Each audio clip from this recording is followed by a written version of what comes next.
Et si le nouveau pape n'était pas un simple successeur? Et si, depuis des siècles, des prophéties avaient annoncé son arrivée? Son élection n'est pas un hasard. Elle pourrait bien être le signe que l'humanité entre dans une ère nouvelle, ou dans la fin d'un cycle prophétisé depuis longtemps. Reste avec moi, car ce que tu vas découvrir pourrait bouleverser ta vision du monde.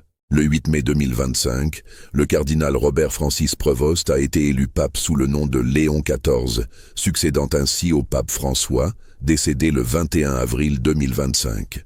Qui est le nouveau pape? Le nouveau pape américano-péruvienne, Léon XIV de son vrai nom Robert Francis Prevost, a surpris le monde entier. Léon XIV est reconnu pour sa vie modeste et son engagement auprès des communautés locales, notamment au Pérou, où il a servi pendant de nombreuses années. En tant que préfet du Dicaster pour les évêques, il a démontré une grande rigueur dans la sélection et la supervision des évêques à travers le monde. En tant que membre de l'ordre de Saint-Augustin, il est influencé par la spiritualité augustinienne, mettant l'accent sur la recherche intérieure de Dieu et la vie communautaire.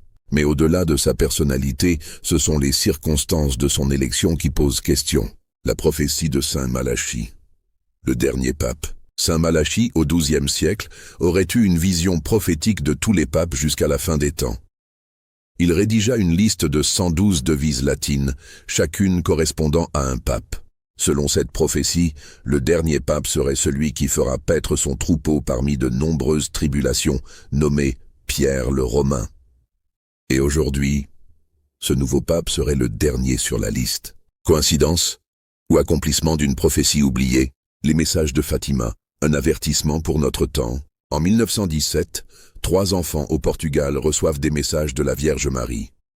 L'un d'eux, le 3e secret, est resté longtemps caché par l'Église.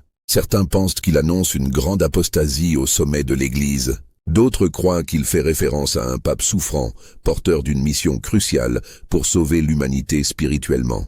Et si ce pape était celui annoncé par Fatima, celui qui guidera les âmes dans les ténèbres à venir? Des signes mystérieux lors de son élection. Peu après son élection, des événements troublants se sont produits.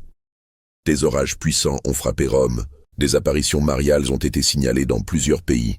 Des messages spirituels, reçus par des mystiques, annoncent un berger humble et mystérieux, porteur d'un souffle de vérité pour les derniers temps. Certains y voient un signe céleste, d'autres un avertissement. L'hypothèse spirituelle, un pape choisi par le ciel, ou par la destinée. Dans la tradition catholique, chaque pape est élu sous l'inspiration du Saint-Esprit.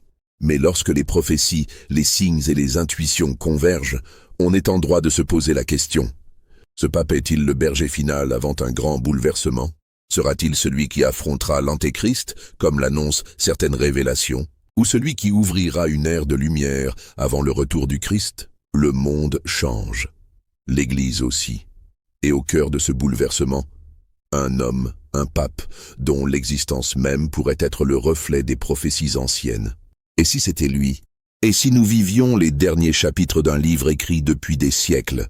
Restez éveillés, priez et soyez à l'écoute, car l'histoire n'est peut-être pas encore terminée. Si vous avez aimé cette vidéo, abonnez-vous et partagez autour de vous.